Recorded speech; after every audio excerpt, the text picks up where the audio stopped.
ब्रह्म पुराण का सर्ग नंबर 12 श्लोक नंबर 36 अध्याय नंबर 1 कह रहा है कि अन्नापि भारतम श्रेष्ठ जम्बूदीपे महामुने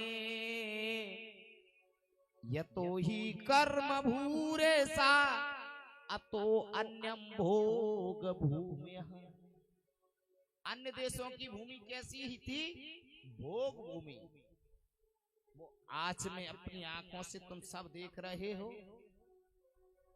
कि अन्य देशों की भूमि कर्म भूमि बनती जा रही है और यहाँ की भूमि भोग भूमि।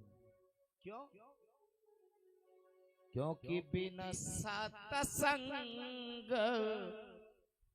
विवेक न होई, बिना सत्संग विवेक न होई, बिना सत्संग विवेक न होई।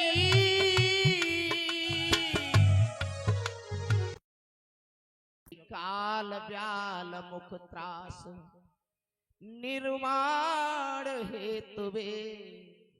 कलयुग आ रहा है क्या? और कलयुग अपना मुंह फाड़ के बैठा है क्या? ध्यान रखना, कलयुग मुंह अजगर की तरह फाड़ के बैठा है। कौन बैठा है? क्योंकि कब पता नहीं। अजगर कलयुग का नाम क्या है? दूसरा अजगर। मुंह फाड़ के बैठा, पता नहीं कब ले लो। बाइक से जाओ, पता नहीं कब चले जाओ, घर वापस भी आएंगे पता नहीं, साइलेंट अटैक पड़ जाए। ध्यान रहना मैं क्या बात कह रहा हूं, पता नहीं कब ब्रेन होमरेज हो जाए, पता नहीं।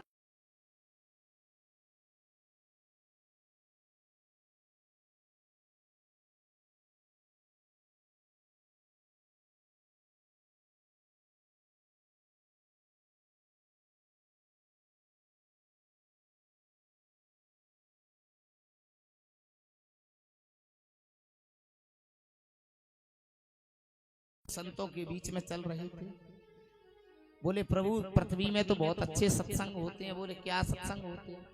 बोले बहुत अच्छी अच्छी कथाएं होती है, सत्संग कहते हैं।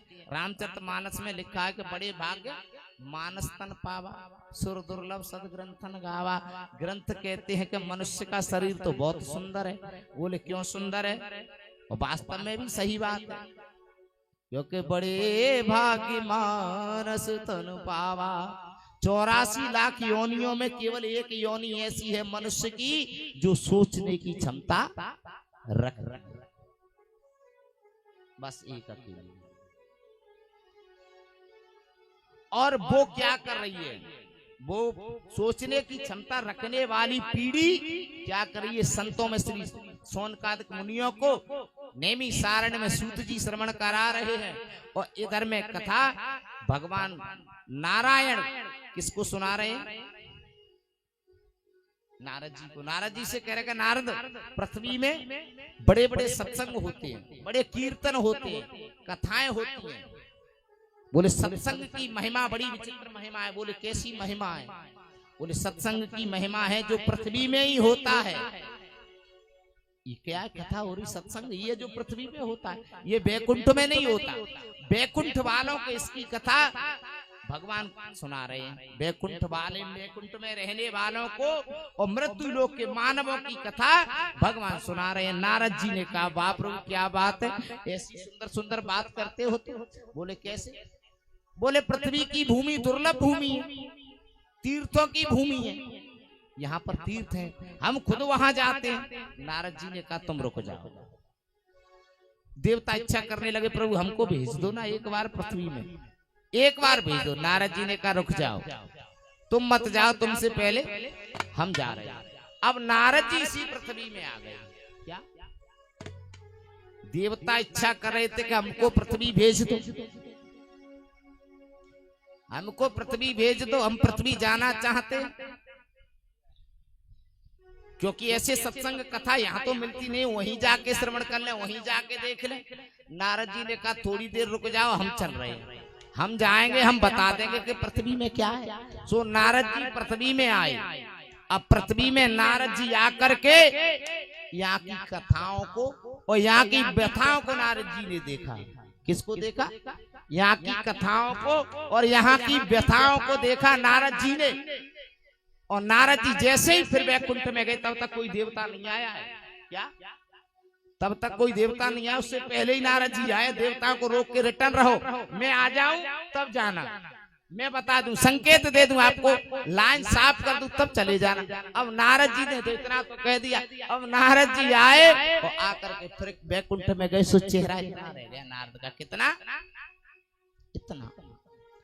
भगवान ने नारद जी का चेहरा देखा, बोले नारद, संत को चिंता शोभा नहीं देती, संत को चिंतन करना चाहिए। और आप जैसा संत चिंता मग्न क्यों? बोले प्रभु तुम जब से लंबी लंबी फेंक फेंक के दे रहे थे, वो फेंक 1 मिनट में निकल गई। बोले कैसे निकल गई? बोले तुम कह रहे कि पृथ्वी में सत्संग होता है, कथा होती, कीर्तन होते। बोले कुछ नहीं होते हैं। बोले क्यों नहीं होते हैं? तब नारद जी कह रहे कि अहम पृथ्वी ज्ञात्वा। नारद जी क्या कह रहे हैं कि अहम पृथ्वी ज्ञात्वा। श्लोक ये लिखा है, अहम पृथ्वी ज्ञात्वा सर्वोत्तमामिति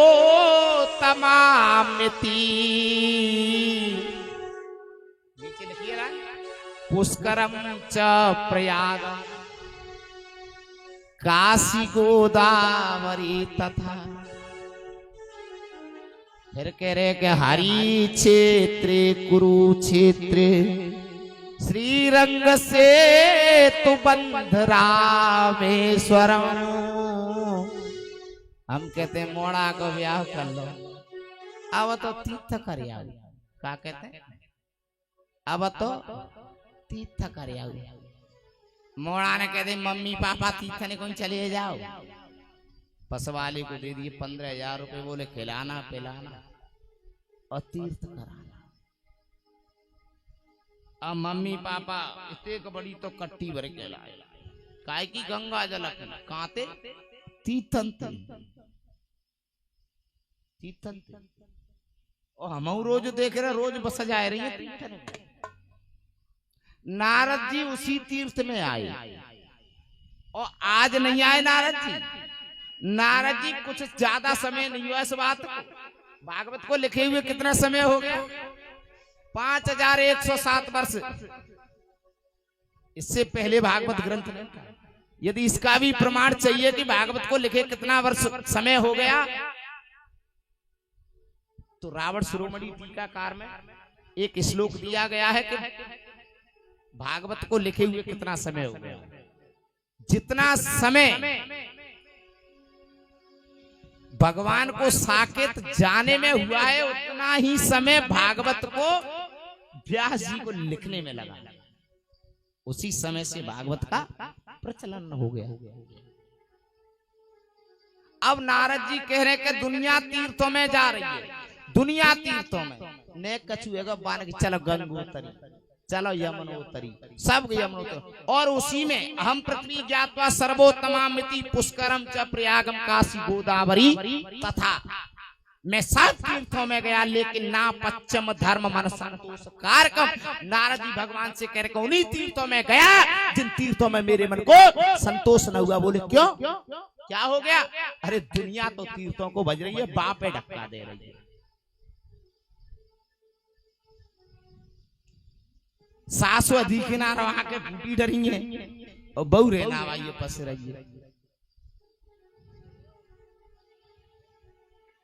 नारद जी कह रहे मैं उसी तीर्थ में गया। हम पृथ्वी ज्ञात्वा, पृथ्वी को सर्वोत्तम मान के ये देवताओं के कहने पर, लेकिन मैंने तो पृथ्वी में कुछ और ही देखा। बोले क्या देखा? बोले कलिना धर्म मित्रेणम दरियम भदिताधुना। जो कलयुग के मित्र है, उस कलयुग का नाम है, उस कलयुग के मित्र का नाम है अधर्म। क्या? अधर्म। अधर्म ने पृथ्वी में ऐसा प्रवेश किया है, ऐसा प्रवेश किया है कि न तो कोई कथा और न कोई व्यथा। कथा तो सुनना चाहता ही नहीं कोई। नारद जी कह रहे कथा तो कोई सुनना जानता ही नहीं। सुनना चाहते तो क्या बोले रिग रिग रिंगा रिंगा रिंगा रिग रिग रिंगा रिंगा रिंगा। ये बोले सब व्यास जी भी संगीत वाले इसी बस यही गाओ और कुछ मत गाओ। कथा भाई नारद जी कह रहे हैं कि पृथ्वी में गया, लेकिन बोले क्यों? बोले कलिना धर्म मित्रेणम दरियम बसता दुना। जो कलयुग है वो अपने अधर्मी मित्र के साथ पृथ्वी में निर्भीक डोल गया। और उसने क्या कर दिया? अब तीर्थ वाले सुनो जो तीर्थ करके आए गए हैं कि तरुणी प्रभुता गे, जो तीर्थ करके आ गए हम उनकी विशेषता।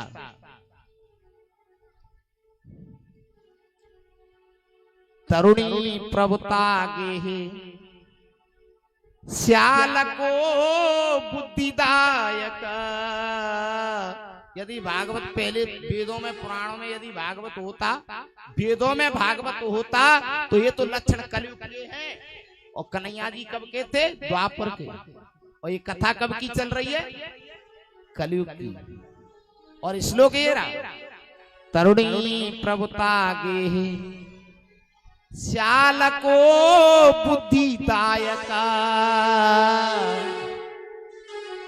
कन्या विक्रयो लोभा दंपति नाम सकल कनम।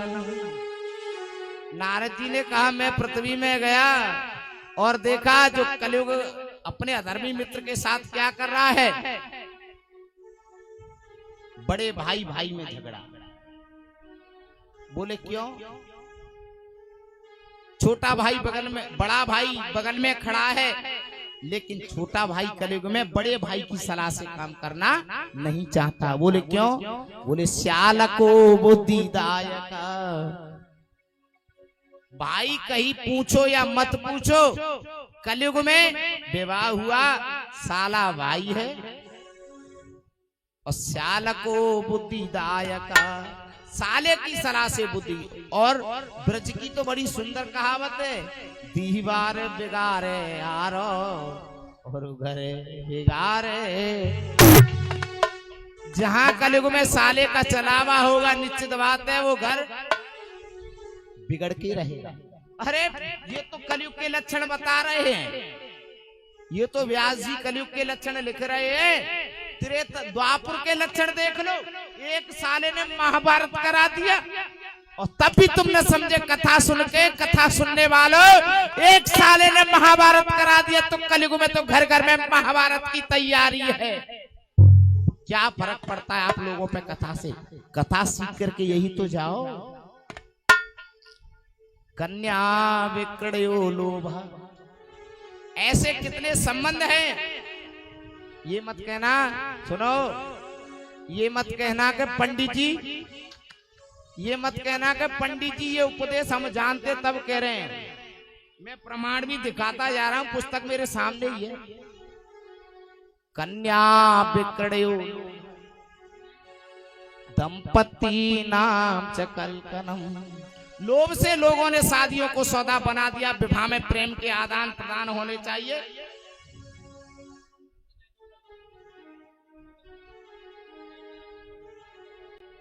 और दंपति नाम चकल कनम। एक लड़ाई और बता रहे हैं, कौन? व्यास जी के कलयुग में ये लड़ाई ज्यादा है, पति और पत्नी। भागवत सुन के मैया जाना, भैया सब जाना भागवत सुन के। ये लड़ाई विशेष कह रहे हैं कौन? व्यास जी के दंपति नाम चकल कनम। दंपति कहते हैं पति और पत्नी के जोड़े को। दो शरीर के एक प्राण होते हैं पति पत्नी। आपने भोले बाबा का रूप देखा है क्या? एक भोले बाबा के शरीर में आधा शरीर नर का है और आधा शरीर नारी का है कि नहीं है? जहां स्त्री पुरुष होते हैं वहां क्या होते हैं? दंपति। पति और गोत्र का होता है और पत्नी और गोत्र की होती है। जब वो दोनों मिल जाते हैं तो एक गोत्र वाले को उत्पन्न करते हैं। किसको? फिर काय की लड़ाई? लेकिन कलयुग का प्रभाव, दो शरीर में एक प्राण पति पत्नी होते, उनको अर्धनारीश्वर कहते हैं गोस्वामी जी और व्यास जी दोनों कह रहे हैं कि कलयुग में तो सबसे ज्यादा झगड़े पति पत्नी के ही हैं। दंपति नाम चकल कनम, जगह जगह देख रहे हो डाइवोर्स, देखते हो ना, सुन रहे हो कानों से, बोले आज उसने डाइवोर्स दे दिया। ये नहीं, भागवत सुनो तो भागवत तो धर्म सिखाती है, बहुत सुंदर शब्द सिखाती है। भागवत क्या सुंदर शब्द सिखाती है कि पति परायण नारी को होना चाहिए। अब ऐसे जब लक्षण कहे तो देवता तो थरथर कांपने लगे। बोले प्रभु कलयुग में ऐसा होता है? बोले और सुनो देवता लोग, और सुनो, तुम कह रहे ना सुखी हरि के दास, सुखी हरि के दास, ज्यादा सुखी कौन है? हरि के दास। अरे रहने दो, गृहस्थ के घर में खाने को आटा और हरि के दासों के यहाँ 5 स्टार होटल। क्या हरि के दासों के यहाँ तो 1 करोड़ की गाड़ी, और गृहस्थ भूखा है। क्या गृहस्थ भूखा है?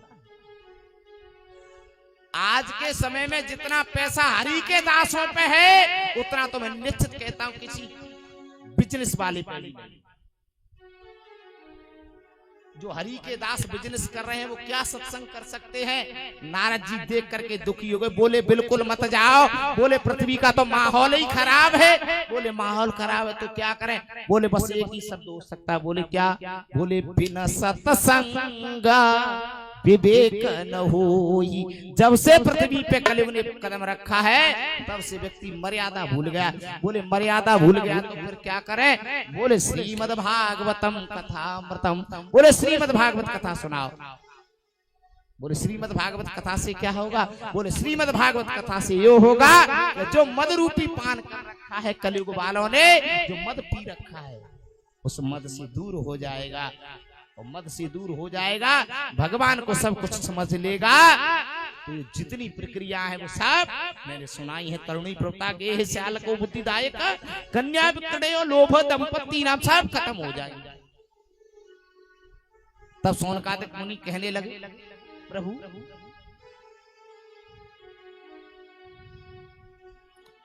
हे प्रभु ये क्या बात करते हो, ऐसी बात करते हो आप तो?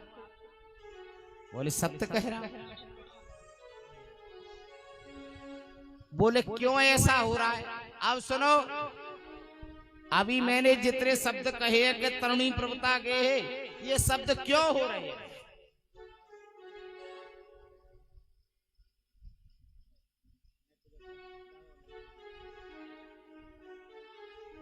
ये सब काम क्यों हो रहे हैं? बोले कलयुग ने जो अधर्मी मित्र है उसने क्या कर दिया है? जो कलयुग का मित्र है अधर्मी, जो मैंने जो सारी प्रक्रिया आपसे कहीं के तरुणी प्रवता के है, ये क्यों हो रहा है? ये क्यों हो रहा है? तब गोस्वामी जी कह रहे बस इसका एक ही कारण, न तो पति पत्नी में झगड़ा होगा, न कन्या विक्रय होगा, न साले का चलावा होगा। बोले ऐसा क्या है? तो कह रहे हैं बस एक व्यक्ति, एक कारण ये सब कुछ हो रहा है। बोले क्या? बोले झूठ ही लेना झूठ ही देना,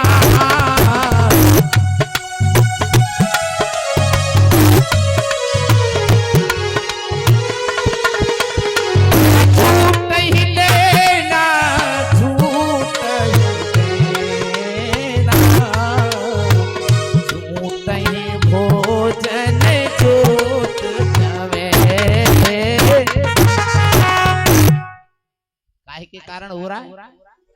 बस एक जड़ है इसकी। जड़ क्या है? क्योंकि भाई भाई से झूठ बोल रहा है, बेटा पुत्र से झूठ बोल रहा है, बेटा पिता से झूठ बोल रहा है, बेटी माँ से झूठ बोल रही है, माँ बेटी से झूठ बोल रही है। बोले ऐसा क्या है? बोले ऐसा है और इस दुनिया में रहोगे तो दो वस्तुतें तो रहेंगी, एक अच्छाई और एक, दो भाई थे क्या, दो भाई थे, एक भाई का नाम अच्छाई था, एक भाई का नाम बुराई। अब दोनों भाई उस समय सतयुग चल रहा था, सो दोनों भाइयों ने कहा हमारा कुछ हो नहीं सकता। बोले क्यों नहीं हो सकता?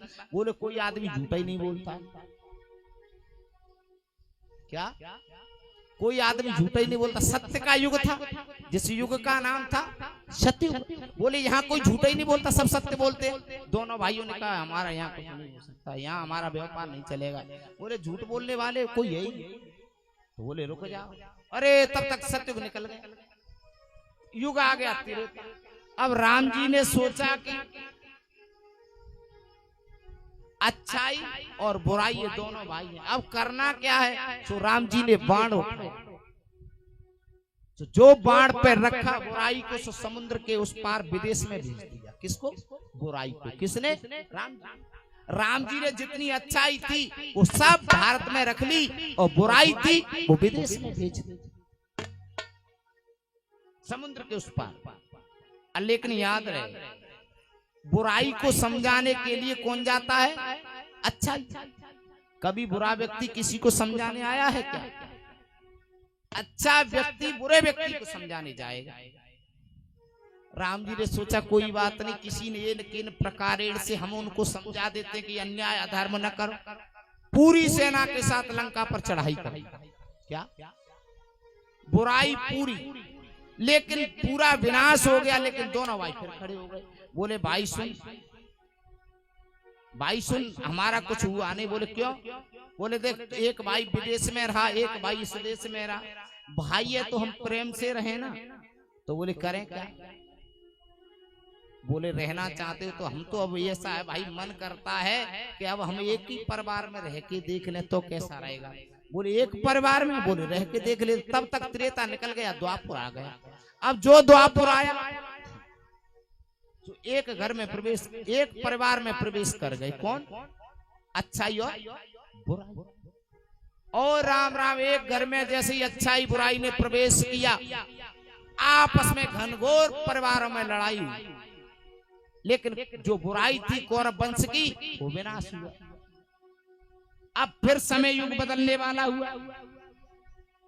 तब अच्छाई बुराई कह रही कि भाई सतयुग में हमारा व्यापार नहीं चला,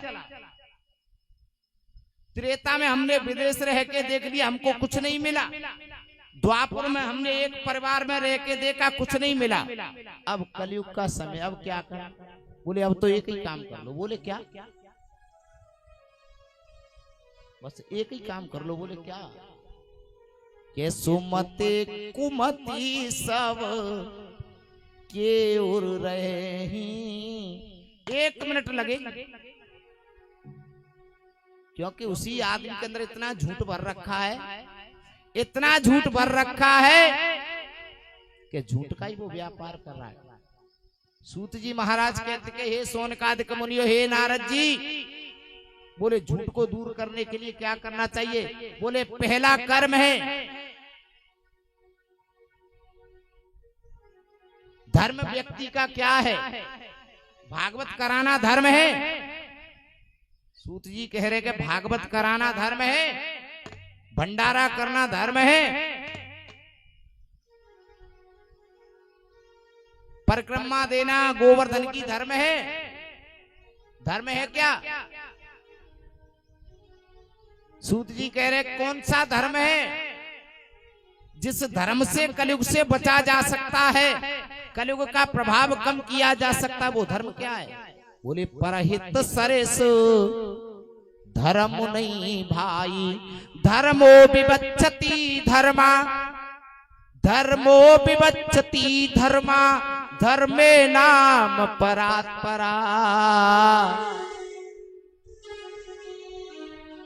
बोले इस कलयुग के प्रभाव से तो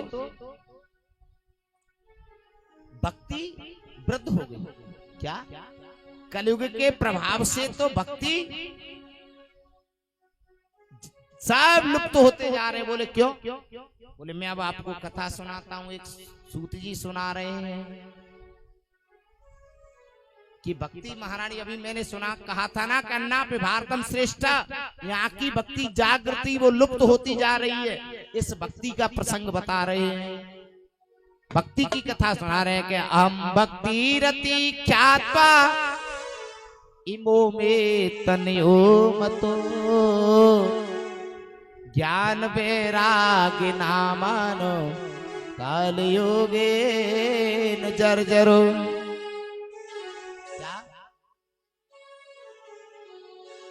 भक्ति महारानी जिनके 2 पुत्र हैं, क्या? ज्ञान वैराग। और शुरुआत में कथा क्या कही थी? भक्ति ज्ञान और वैराग और त्याग। जी भक्ति महारानी के 2 पुत्र, भक्ति महारानी की कह रहे हैं कि उत्पन्नास है द्रवड़े कर्नाटके गता क्वचन्नमपि महाराष्ट्रे गुर्जरे जीर्णताम गता। भक्ति महारानी का जन्म कहाँ हुआ? उत्पन्नास है द्रविणे, द्रविण भारत में, साउथ में। कर्नाटक गता, कर्नाटक में भक्ति महारानी कैसी हुई? बोली जवान। गुर्जरे जीर्णताम गता, भक्ति महारानी का लालन पालन पोषण सारे कार्य कहाँ हुए? गुजरात में। गुर्जरे जीर्णताम गता। लेकिन जब भक्ति महारानी राजस्थान के रास्ते से होकर के निकल करके श्री धाम वृंदावन में आई, कहाँ आई? श्री धाम वृंदावन में आई तो काल योगे न जर्जरो, कलयुग का प्रभाव आ गया। और कलयुग का प्रभाव आया तो ज्ञान वैराग्य नाम, उनके 2 पुत्र ज्ञान वैराग्य। कलयुग में बड़ी विचित्र कथा हो गई। कौन सी? कि माँ तो जवान हो गई वृंदावन में आके, लेकिन ज्ञान वैराग्य बूढ़े हो गए। और बात भी सत्य, भक्ति कौन है? भक्ति हम हैं, खुद हम भक्ति हैं। और ज्ञान वैराग्य क्या है? जो सोचने की क्षमता है और जो मन है, बुद्धि है, यही ज्ञान और वैराग्य है।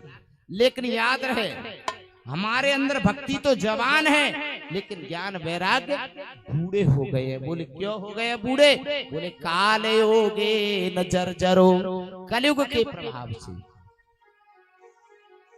भक्ति महारानी वृंदावन में आई, यमुना के तट पर अपने दोनों पुत्र ज्ञान वैराग्य को लेकर के बैठी।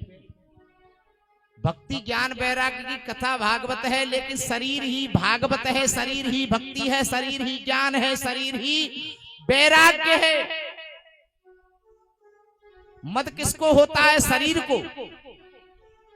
ज्ञान किसको होता है? शरीर को। वैराग्य किसका होता है? शरीर का। जाएगा तो शरीर, कोई काम करेगा तो क्या, कौन जाएगा? शरीर।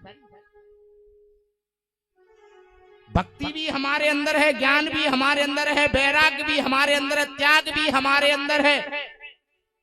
लेकिन कलयुग के प्रभाव से भक्ति ज्ञान वैराग्य, भक्ति तो जवान है। बोले चलो कथा करा लो। क्या? सब गांवों ने सोचा चलो कथा करा लो। क्या करा लो? बोले कथा। ये क्या है? भक्ति। जवान उत्पन्न हो रही है, बड़ी हो रही है, ये भक्त की पहचान। लेकिन काल योगे न जर्जरो, तब तक भक्ति जैसे सोचा तब तक ज्ञान वैराग्य ने प्रभाव कर दिया, तन डाल दिया। बोले पागल है, 50 मन के पूजा करने पड़ेंगे। क्या? 50 मन के पूजा करने पड़ेंगे। व्यक्ति खाएगा जयकारा दे के भाग जाएगा। ये क्या है? ये ज्ञान वैराग्य बूढ़े हैं। बोले इसके लिए क्या करें? तब तक नारद जी आ गए और नारद जी ने देखा कि भक्ति आप रो रही हो। बोले हाँ। बोले क्यों? भक्ति नामान वृंदारण्यम वृंदारण्य विहारिणे, मैं वृंदावन में घूम के आई हूँ, लेकिन मुझे जो भी दृश्य मिला वो कलयुगी मिला। क्या मिला? कलयुगी। संतों को मैंने देखा वो कलयुगी मिले, भक्तों को मैंने देखा वो कलयुगी मिले। जो भी मिला वो मुझे कलयुग में ही मिला।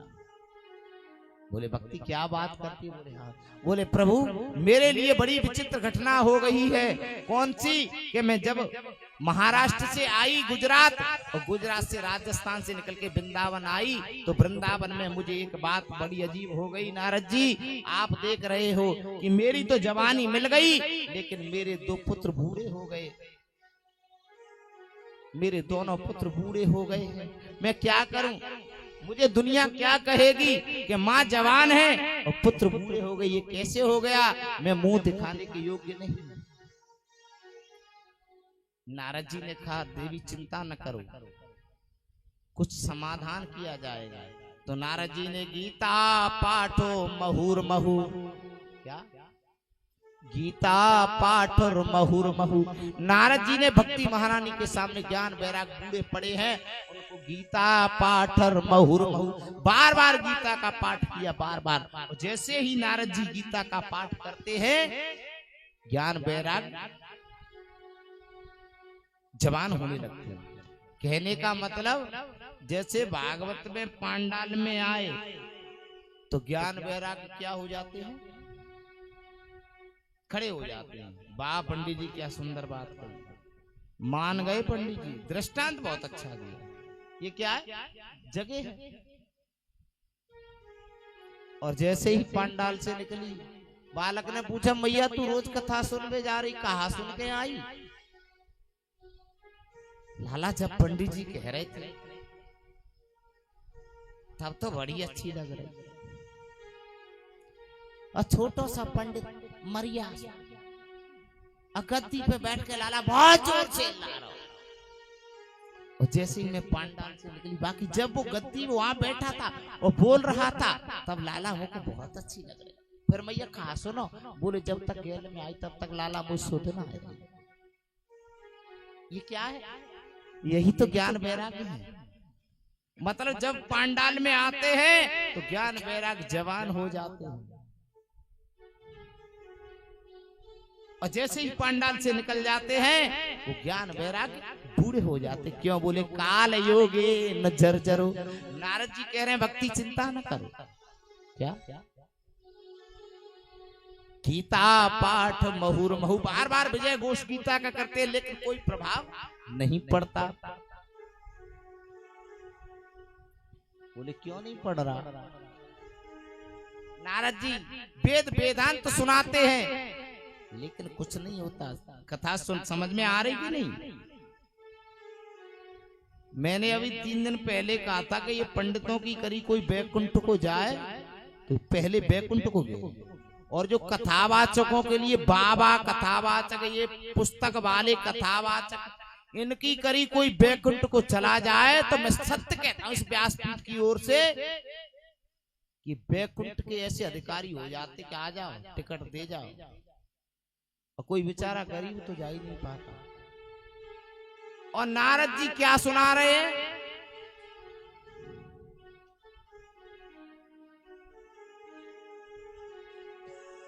श्रीमन नारायण नारायण नारायण, श्रीमन नारायण नारायण नारायण।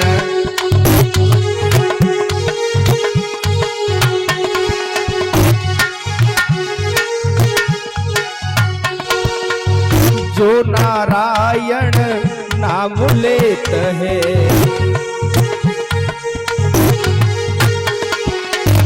जो नारायण नाम लेत है,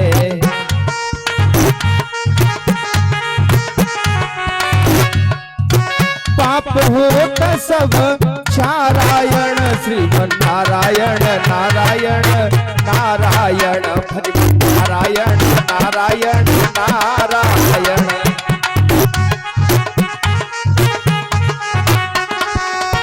नारद जी क्या लिख रहे हैं कि गीता पाठो महुर महु, और पंडित ने पूछियो कि हमारे देवता विचार रहे कि गीता का पाठ कराएगा। ध्यान से श्रवण करना। और नारद जी गीता का पाठ सुना रहे हैं, गीता पाठो महुर महु, भागवत स्पष्ट लिख रहा है। बोले महाराज मेरी दिन दशा देखी, वाह राहु केतु प्रबल मार के दोष, क्योंकि सन मिटे विधि के अंका, जो विधि ने लिख दिया है वो निश्चित है। अब नारद जी बार बार सुना रहे हैं, जवान हो जाते। अब नारद जी अंत में थकित हो गए। संत नारद जैसा परम त्यागी और कथा सुना रहा है भक्ति महारानी को, तब उनके पुत्र जवान नहीं हो रहे, तो हमारी क्या औकात है कि तुमको जवान कर दें। बोली कथा है ही, बोली ये मानवा पाप सदा दुराचारता विमागरगा, भाग्योदयन बहुजन्म समर्जिते न सत्संगमं च लभते पुरुषो जदावे, अज्ञान हेत कृत मोह मंदांधकारिनाशं सप्तायके न किलो पुनीते। भाग्य बहुत पुण्य उदय हो जाते, एक जन्म के तो हो ही नहीं सकते। भागवत कह रही कि भाग्योदय बहु जन्म, एक जन्म नहीं अनेक जन्मों के जब पुण्य होते हैं तब ही भागवत सुनने को मिलती है। अब तो जगह जगह पर मिलती है, गांव गांव में मिलती है, घर घर में मिलती है। ये बात आज की नहीं है, उस समय की है कि भाग्योदय न बहुजन। आज से 30 साल पहले की, किसकी?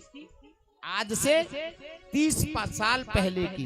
एक गांव में कहीं दूर दूर तक कोई कथावाचक पंडित जी मिल जाते थे, मिल जाते नहीं, पंडित ही नहीं थे। और अब जो तो श्लोक कह रहा है ना पहले कि भाग्योदय न बहुजन्म, जब कथा कहना जानते नहीं थे। नारद जी गीता पाठोर महूर महू, नारद जी बार बार गीता का पाठ सुना रहे हैं, लेकिन ज्ञान वैराग बूढ़े ही हैं। बोले क्यों? बोले कलयुग ने ऐसा प्रभाव डाल रखा है। बोले करना क्या चाहिए? अब नारद जी सोचने लगे, देवी कुछ भी हो जाए लेकिन मैं तुम्हारे पुत्रों को जवान अवश्य करके रहूंगा। बोले कैसे रहोगे? बोले आप रखो। सीधे नारद जी बद्रीनाथ में गए।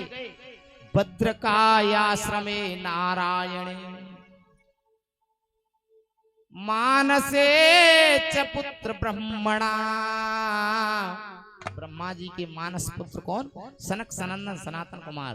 उनसे आग्रह किया, बोले प्रभु आप मानस पुत्र हो। बोले हम क्या करें? बोले आप संत हो, आप जन कल्याण करो, आप पृथ्वी का कल्याण करो। बोले कैसे हम कल्याण करें? बोले भक्ति महारानी जो वृंदावन में है ना, उनके पुत्र ज्ञान वैराग बूढ़े हो गए हैं, आप कृपा करें। सनक सनंदन ने कहा हम वृंदावन नहीं जा सकते। बोले क्यों वृंदावन नहीं जा सकते? बोले वृंदावन की दूरी बहुत है, वृंदावन तो भक्ति का घर है और हम संत हैं। क्या? वृंदावन तो भक्ति का घर है और हम संत हैं, हम संत किसी के घर में कथा सुनाने के लिए नहीं जाएंगे। नारद जी तुम्हें भक्ति के मार्ग का समाधान करना है और भक्ति को प्रलोभन करना है। नारद तो भक्ति महारानी को वृंदावन से लेके कहाँ आओ? भगवान के घर। कितनी सुंदर बात कही सनक सनंदन जी ने कि हे देवी हम संत हैं और वृंदावन किसका घर है? भक्ति का घर। भक्ति के घर हम कथा सुनाने नहीं जाएंगे। यदि तुमको कथा सुनानी है तो भगवान के घर कथा सुनाओ। किसके घर? तुमको कथा सुननी हो तो भगवान के घर कथा सुनो। कहां पहुंचे? भक्ति महारानी और नारद जी हरिद्वार में। और सनक सनातन कुमार जी कहाँ आए? हरिद्वार में। जितनी दूरी वृंदावन से हरिद्वार की है उतनी ही दूरी बद्रीनाथ से हरिद्वार की है। बीचा बीच में कथा हो रही है। और जैसे भागवता नाम सुरणामपि भगवते नाम भागवता ज्ञान बैराग्य जर्जर होता।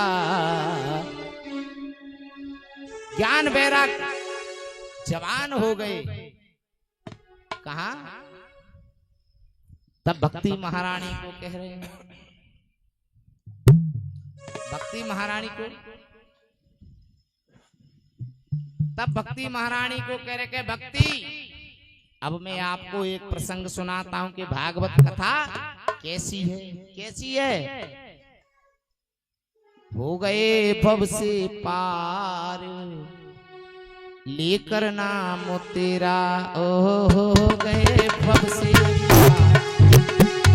हो गए भव से पार लेकर नाम तेरा, हो गए भव से पार लेकर नाम तेरा, हो गए भव से पार लेकर नाम तेरा।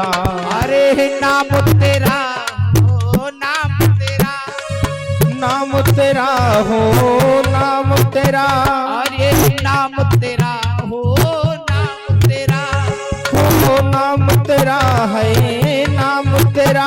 अरे होकर भव से पार लेकर नाम तेरा, हो गए भव से पार लेकर नाम तेरा।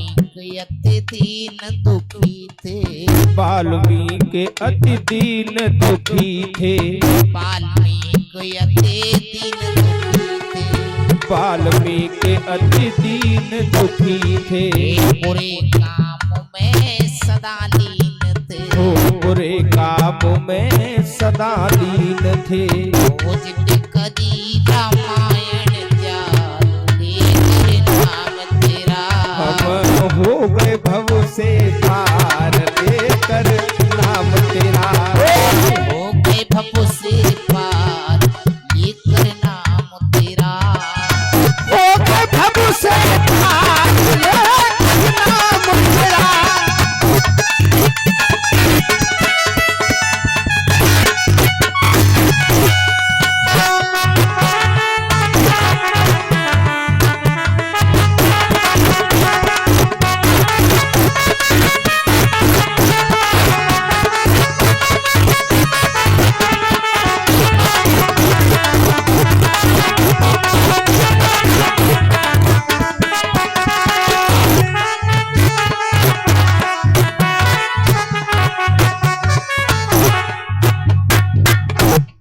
पार होना है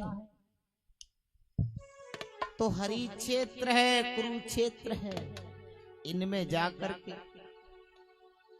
कथा सुनो, कथा करो।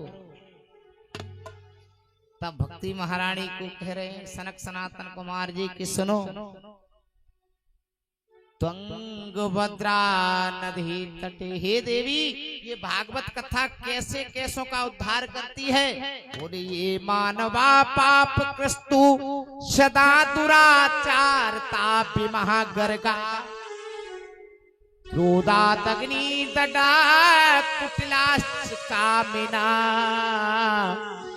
सप्तायगेन किलो पुनीते। भागवत कथा कैसों का उद्धार करती है।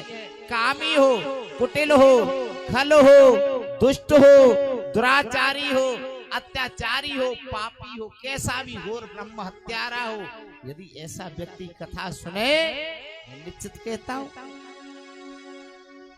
भाग सप्तायगेन किलो पुनीते मोक्षम ददति प्रतिगृह्यता। भागवत कह रही है मोक्षम प्रति ददी गृह्यता, भागवता नाम अमृता। ये भागवत तो अमृत है, लेकिन पीना आना चाहिए। बोले ये किसने पिया? भागवत अमृत है तो कैसे अमृत है भागवत? बोले त्वंगभद्रा नदी तटे, क्या कह रहे हैं कि तुंगभद्रा नदी के तट पर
पूर्व तुंगा भद्रा नदी तटे। कौन कह रहे हैं इस बात को? सनक सनातन जी कह रहे कि हे भक्ति पूर्व मत नमोतमम यत्र वर्णा स्वधर्मेण सत्य कर्म सत्परा योग जाको दारुण दुख प्रभु देहि जाको दारुण दुख प्रभु देहि जाको दारुण दुख प्रभु देहि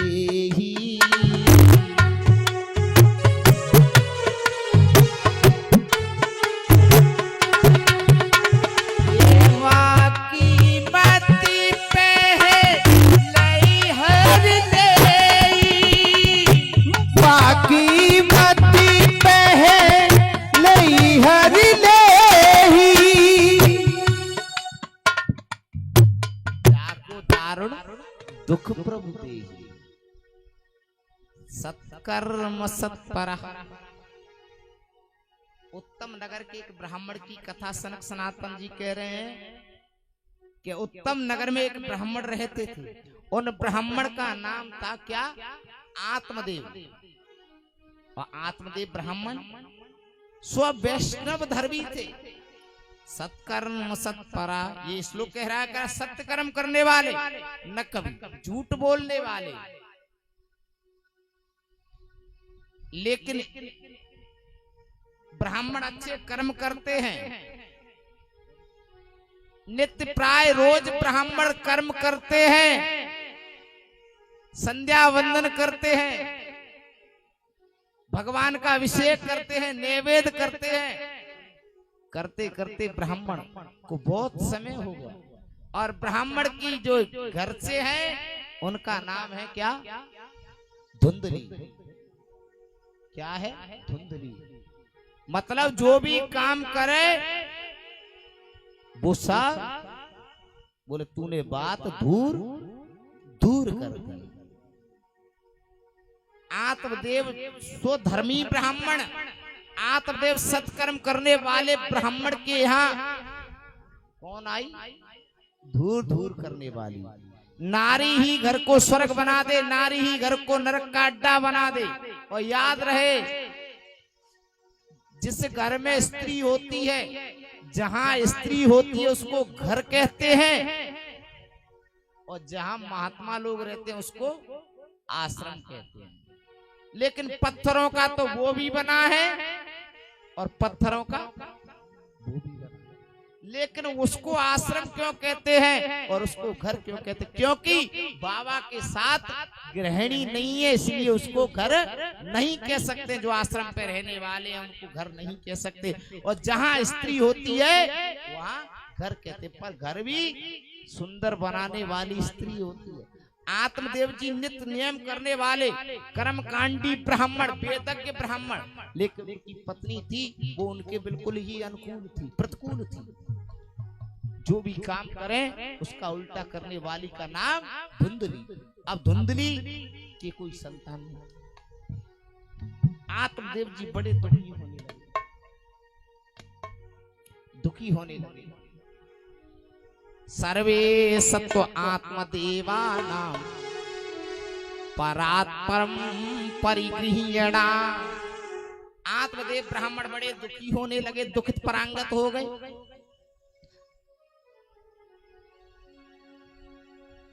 बस मन में वैराग्य आ गया, बोले हमारे कोई संतान ही नहीं, हम किसके लिए जिए, क्या करें। दुखी मन से आत्मदेव जी अपने घर को छोड़ गए। किसको? अपने घर को छोड़ करके निकल पड़े। दुखी मन से जा रहे हैं, उनको एक महात्मा जी मिले। कौन मिले? महात्मा जी।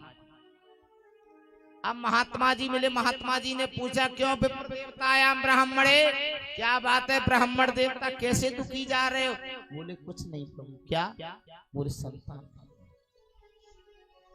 क्या? संतान नहीं। बोले संतान नहीं है? बोले कलयुग में संतान की बात करते हो? बोले क्या करना है? मरना है? बोले नहीं, वंश चलाना है। बोले वंश चलाना है तो राजा तेरे यहाँ तो 7 जन्मों तक संतान नहीं है। हे ब्राह्मण, तेरे यहाँ 7 जन्मों तक संतान नहीं है। अब तो मत्था पकड़ करके आत्मदेव जी बैठ गए। मेरे जीना ही अधिकार है। मेरे घर में एक गाय थी, वो भी बांझ हो गई। मेरे घर का तुलसी का बिरवा था, वो भी सूख चुका। मेरे जीने से, मेरे घर में रहने से कोई फायदा नहीं। अब मैं वापस घर नहीं जाऊंगा। अब संत समझाने लगे,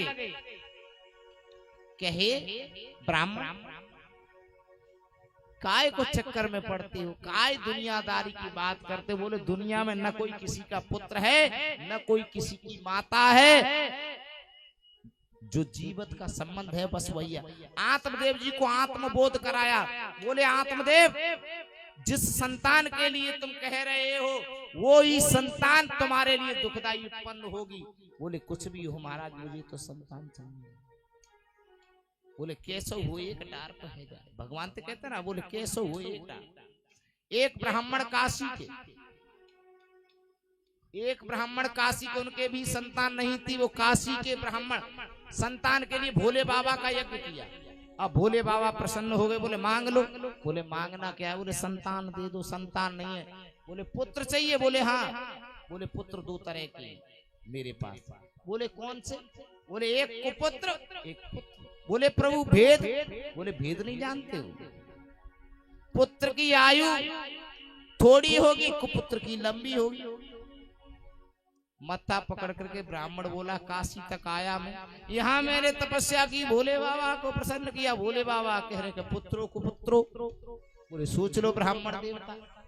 बोले अब ये तपस्या की है तो कुछ ना कुछ तो करना पड़ेगा, मिलेगा जरूर। बोले पुत्र होगा, लाठी मारेगा, सिर फोड़ेगा, या तो कलेश होगा। इससे तो अच्छा कि महात्मा तुम पुत्र दे दो। अब महात्मा जी को पुत्र दे दिया भोले बाबा। किसको? पंडित जी को। अब पुत्र दिया और उसकी आयु केवल 5 वर्ष की थी। क्योंकि मोहन सा जग शोभो निहारा, देखई स्वप्न अनेक प्रकारा। जो संसार है ना, ये मोह की निशा में ऐसे ही लगा। बोले 5 वर्ष की उम्र, वरदान दे दिया। अब ब्राह्मण लेकर के घर आया, दुखी होने लगा। बोले संतान भी मिली तो कैसी मिली? ये भगवान कैसी संतान मिली? अब दिन पे दिन घटते जा रहे। ब्राह्मण दुखी हो रहा कि 5 वर्ष की अवस्था पे निश्चित इसको मरना होगा। तब तक एक रास्ते में ब्राह्मण निकल करके जा रहे और ब्राह्मणों ने रेखा देखी उस बालक की। पंडित जी से कहा महाराज ये बालक तो तुम्हारा कुछ ही समय का है। बोले कितने समय का है? बोले इसकी आयु 1 साल की। 1 साल की आयु कही। ब्राह्मण की आंखों से आंसू निकल गए ब्राह्मणों के सामने। बोले पंडित जी मैंने भोले बाबा की तपस्या की और भोले बाबा ने मुझे तपस्या में ये दिया। मुझे बोले कुछ न करो, हो सकता है इस पर संत की कृपा हो जाए, हो सकता है इस पे भगवान की कृपा हो जाए।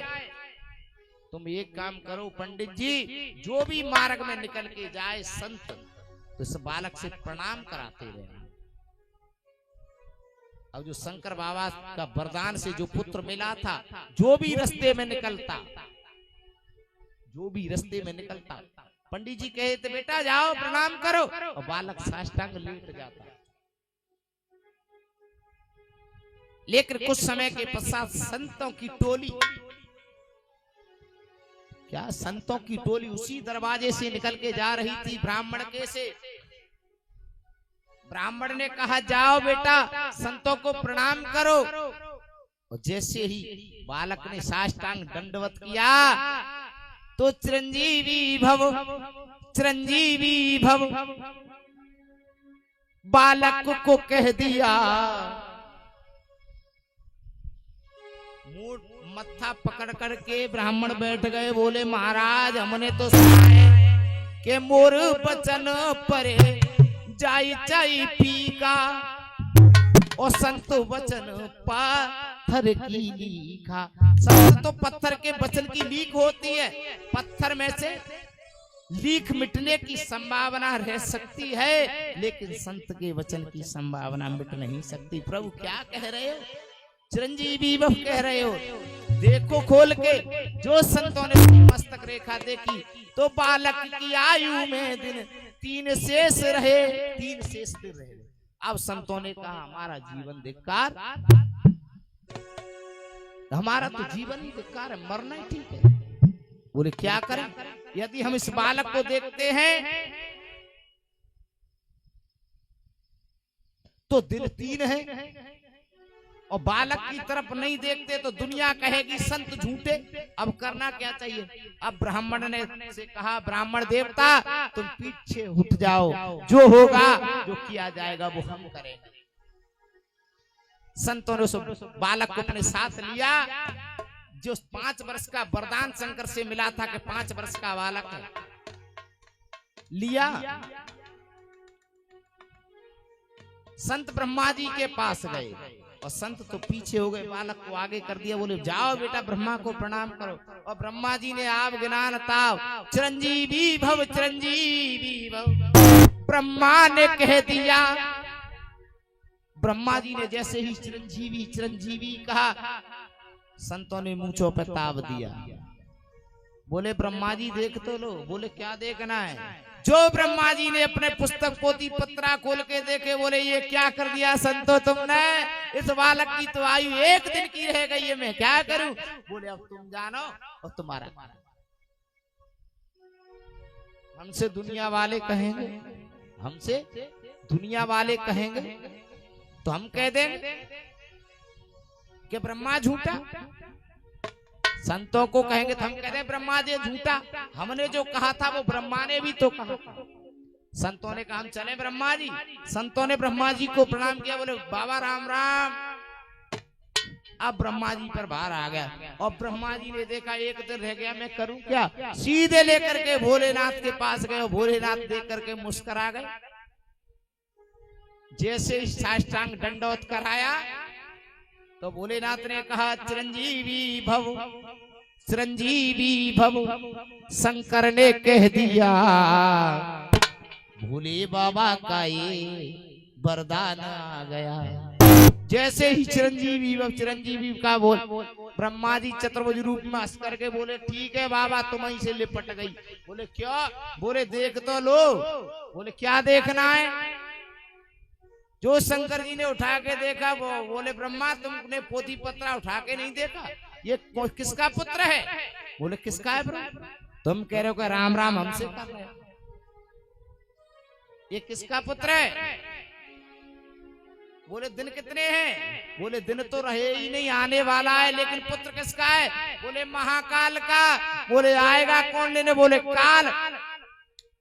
काल उसका क्या करे जो भक्त हो महाकाल का। बोले ब्रह्मा तुम तो जाओ, क्या तुम तो जाओ, ये हमारी हेडके तुम खत्म करो बात को। जैसे ही काल आया और वो बालक भगवान शंकर के सामने खड़ा है, भगवान शंकर ने कहा जाओ बालक इस शिवलिंगी से लिपट जाओ। जैसे ही शिवलिंगी को पकड़ा, काल खड़ा रहा। शंकर बाबा से पूछा बाबा ये क्या है? बोले तुमको पता नहीं? तुम कौन हो? बोले हम काल हैं। बोले वो किससे लिपटा है? बोले महाकाल से। बोले महाकाल से लिपटा है तो ले जाओ। बोले हम नहीं ले जा सकते। बोले क्यों? बोले पुत्र किसका है? बोले महाकाल हमारा पुत्र, तुम हमारे पुत्र को लेने आए, तुम्हारी हिम्मत कैसे हुई? निकल जाओ यहाँ से। और उस ऋषि वो शिवलिंगी से लिपटा रहा, उसने एक शब्द प्रकट किया। बोले क्या? बोले त्र्यंबकम यजामहे सुगंधिम पुष्टिवर्धनम उर्वारुकमिव बंधना मृत्युर्मुच्यमामृता। उसी ऋषि ने शिवलिंगी से लिपट करके उस मंत्र को प्रकट किया। उस ऋषि का नाम क्या है? मार्कंडेय। बोलिए मार्कंडेय भगवान। कथा के बीच में मार्कंडेय मुनि ऐसे आए और मार्कंडेय मुनि ने समझाया क्यों पागल हो रहे हो, हमारी होड़ करते हो? तुम्हारे भाग्य में 7 जन्म तक ये संतान नहीं है। बोले कुछ भी करो महाराज, संत कृपा से तो बहुत कुछ हो सकता है, संत की कृपा हो जाए। बोले लीक मेट सकते हैं। बोले राजा अरे ब्राह्मण देवता आत्मदेव जी काय को पागल दुनिया के चक्कर में पड़े हो? ये दुनिया तो मोह में, दुनिया तो मतलबी है। दुनिया कैसे मतलबी है? बोले सुनो आत्मदेव, जो पत्नी क्या, जो पत्नी सारे जीवन भर पति के साथ रहती है, जो पत्नी सारे जीवन पति के साथ रहती है और यदि घर पे कोई न हो और पति मर जाए तो वही पत्नी उस सबसे डरती है। किससे? घर में रखे पति के सबसे डरती है और कुछ समय पहले उस पति के साथ जीती है। तो बताओ दुनिया मतलबी है कि नहीं? आत्मदेव जी को उपदेश कर रहे हैं कि आत्मदेव क्यों पागल हो रहे हो, ये मोह की दुनिया है, बिल्कुल भी नहीं। बोले नहीं महाराज कुछ तो कृपा करो। बोले नहीं मानते हो तो ले जाओ। गृहीत्वा नाम गृह्यते, गृहीत्वा नाम गृह्यते द्रव्येना। देव जी फल दे करके बाहर आए। अब धुंधली सोचने लगी, अब धुंधली सोचने लगी। क्या सोचने लगी धुंधली? कि मैं इस फल को खाऊं, मेरे घर इस फल को खाऊं, मेरे संतान होगी तो मैं पीहर नहीं जा पाऊंगा। यही तो होता है आज के समय में। आज की धुंधली यही तो करती है। कथा इसीलिए तो है भागवत की कि इसको सीखने से, इसकी कथा सुन के ऐसा हो कि जो धुंधली ने किया था वो हम नहीं करें। यही तो कि जो धुंधली ने किया उसको हम नहीं करें, इसीलिए तो कथा है। बोले इस फल को खाएंगे तो हमारे गर्भ में 9 महीने प्रवश रहेगा, कुछ खा नहीं पाएंगे, कुछ जा नहीं पाएंगे। क्यों? बोले जाको दारोड़ दुख प्रभु दे और बाकी मते पहले हरि ले। जिसको भगवान दुख देता है उसी की मति का हनन करता है। आज गोकर्ण, आज धुंधली की मति हनन हो गई, धुंधली की मति हनन हो गई। अनेक विचार आने लगे। बोले कौन खाएगा, कौन गर्भ में रखेगा, कौन कुछ खा नहीं पाएंगे, कुछ पी नहीं पाएंगे। बोले ऐसा करते हैं, हमारी जो बहन है ना दूसरी वाली, उसके 8 संतान हो और 9वीं संतान होने वाली है और हमारे घर कोई संतान नहीं। हमारे घर धन की कमी नहीं है, उस पे बेचारी पे धन नहीं है। हमारे घर में अपार धन, उस बेचारी पे धन की कमी नहीं। कौन ये ठट कर्म करे? बोले हॉस्पिटल जाएं, पेट चिरवाएं, यासी तो ठीक है। और हमारे पति देव भोलेनाथ है, भोले बाबले, तो जो हम कहेंगे सो मान जाएंगे, क्योंकि ब्राह्मण थे।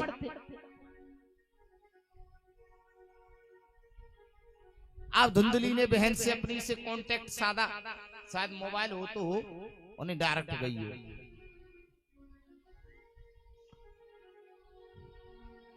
संपर्क साधा, उसने कहा बहन तुम्हारे पास धन नहीं और हमारे पास संतान नहीं, हमसे धन ले लो और जो तुम्हारे जो गर्भ है, जो प्रवस है, इस प्रसव को मुझे दे देना, लेकिन बहन किसी को बताना मत।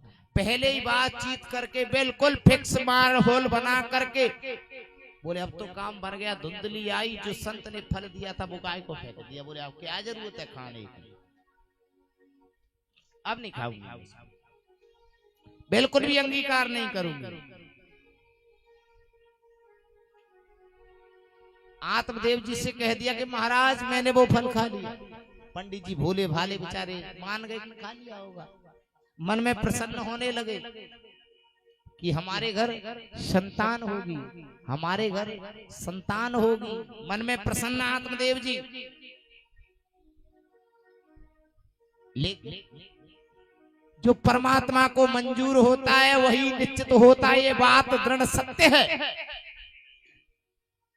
गाय ने फल खाया, नवमास पराहत पर बहन के एक बेटा हुआ और बहन चुपचाप धन ले गई और बालक को दे गई। और उसी समय जो संत ने फल दिया था, क्यों?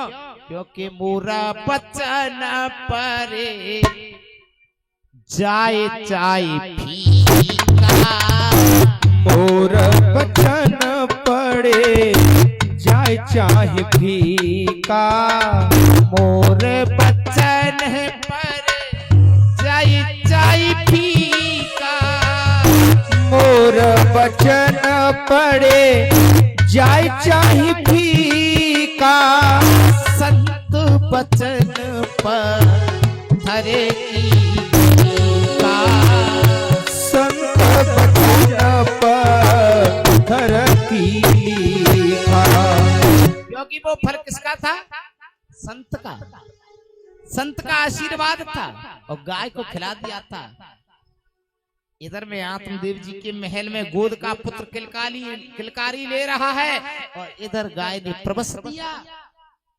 जब आत्मदेव जी ने गाय को देखा, बोले ठाकुर जी की अनन्य कृपा, आज हमारे यहाँ गाय ने सुंदर बालक उत्पन्न किया है।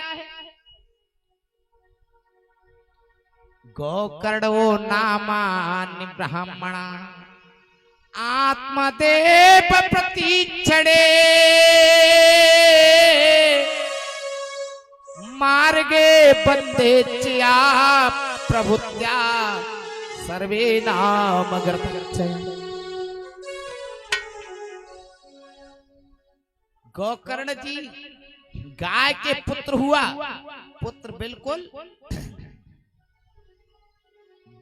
इंसान की तरह, बिल्कुल इंसान की तरह, लेकिन किसके उत्पन्न हुए थे वो? गाय के। तो उनके कान बिल्कुल गाय की तरह थे, बिल्कुल गाय की तरह। और जैसे ही आत्मदेव जी ने हाथ में लिया, खिलखिलाकर गोकर्ण हंसने लगे तो हाथ फेरा, बोले ये मेरी गौ माता कैसे उत्पन्न हुआ है? किसके गौ माता कैसे?